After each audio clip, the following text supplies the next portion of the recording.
Minister Shinzo Abe, Your Majesty, the Sultan and Yang Dipertuan of Brunei Darussalam, Excellencies. I thank His Excellency, the Prime Minister, and the people of Japan for the warm welcome they have extended to all of us as we celebrate the 40th anniversary of ASEAN-Japan relations and reaffirm our commitment to further deepen our productive and meaningful partnership.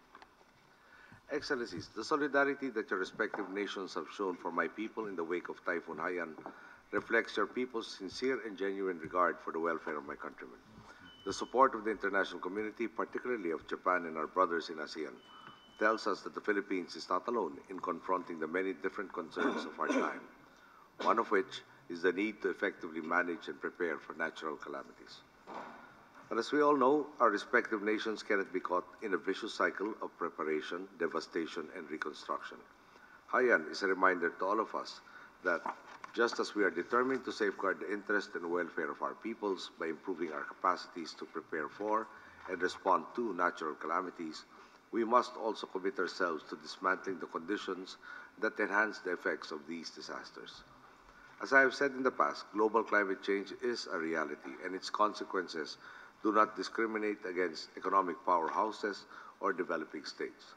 I respectfully submit that less industrial nations such as mine bear a disproportionate amount of suffering from the effects of climate change. We live in a single planet, and it is incumbent upon all of us, especially for the countries that have the capacity to contribute significantly in combating climate change, to come up with an equitable mechanism that every nation, every corporation, and every individual will adhere to. I have personally witnessed the degree of devastation brought by Haiyan, and it is my belief that we all have a crucial role to play in ensuring that my nation, or any nation for this matter, does not once more suffer through a tragedy of this scale.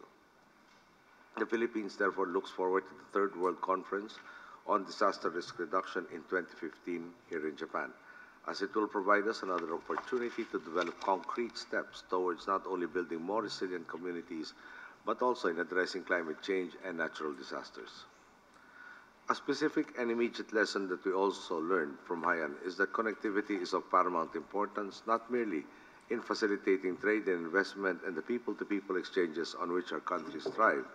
It is first and foremost about saving lives, ensuring a reliable and consistent flow of information, goods, and persons as key to the welfare and well-being of our peoples. This was made clear in the wake of the storm, when areas hardest hit by Haiyan were cut off by the failure of telecommunications and the damage to roads, ports, and airports. Let me take this opportunity to once again thank all the countries that generously made available the use of their aircraft, ships, and other vessels, and allowed us to bring the goods and humanitarian teams to affected areas. In light of our experience, we are hopeful for the continued support of Japan in implementing maritime infrastructure connectivity projects under the Master Plan for ASEAN Connectivity.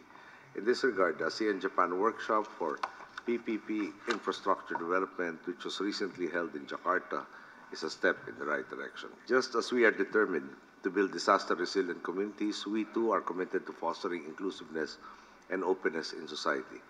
Part of this agenda includes enabling women to take a more prominent role not only in rehabilitation efforts, but also in spurring economic development and further strengthening the ties of communities. The Philippines, in this regard, welcomes the declaration of Prime Minister Abe to create a society in which women shine. Close quote. This is a vision our administration shares, as we have constantly worked to empower women in our country, whether by implementing initiatives in health and education, or by making certain that all Filipinos have equal access to opportunities. The Philippines looks forward to chairing the 58th session of the Commission on the Status of Women in March 2014.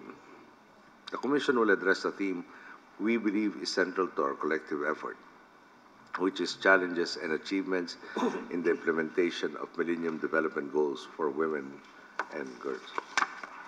Prime Minister Abe announced at the 68th session of the UN General Assembly that Japan will submit to the Commission a draft resolution that presents the role of women in times of natural disasters.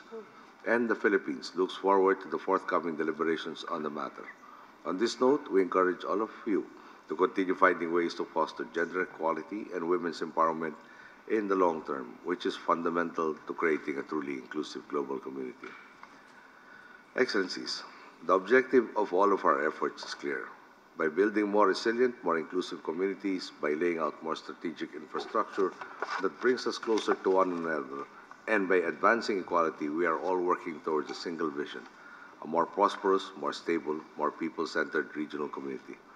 This is the very belief at the core of the partnership between Japan and ASEAN, a partnership that demands all of us to enhance the mechanisms that guarantee human security in our part of the world.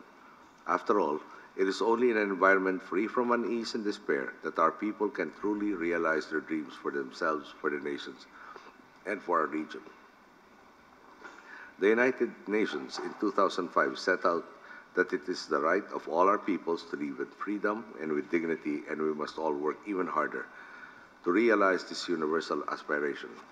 The Philippines, therefore, is encouraged by the fact that the ASEAN-Japan Vision Statement, which we will be adopting at this summit, reflects our collective commitment to pursuing a more holistic strategy in guaranteeing the welfare and safety of all our peoples and safeguarding our shared interests.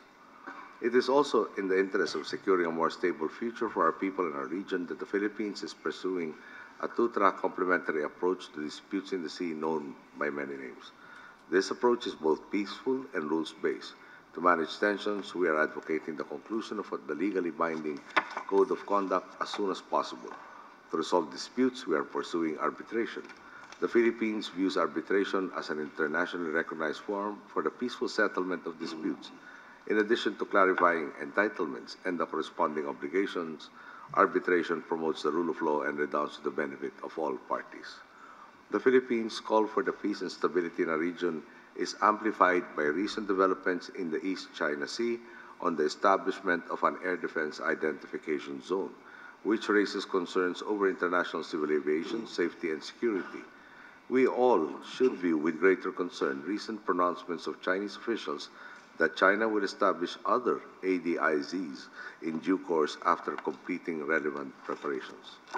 Excellencies, as we move to deepen our partnership, we must never forget that we can only maximize our opportunities for growth in a wider regional international community in which all nations adhere to the rule of law and work to promote peace and stability.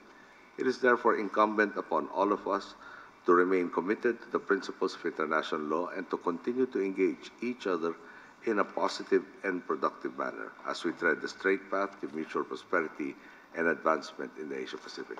We thank you.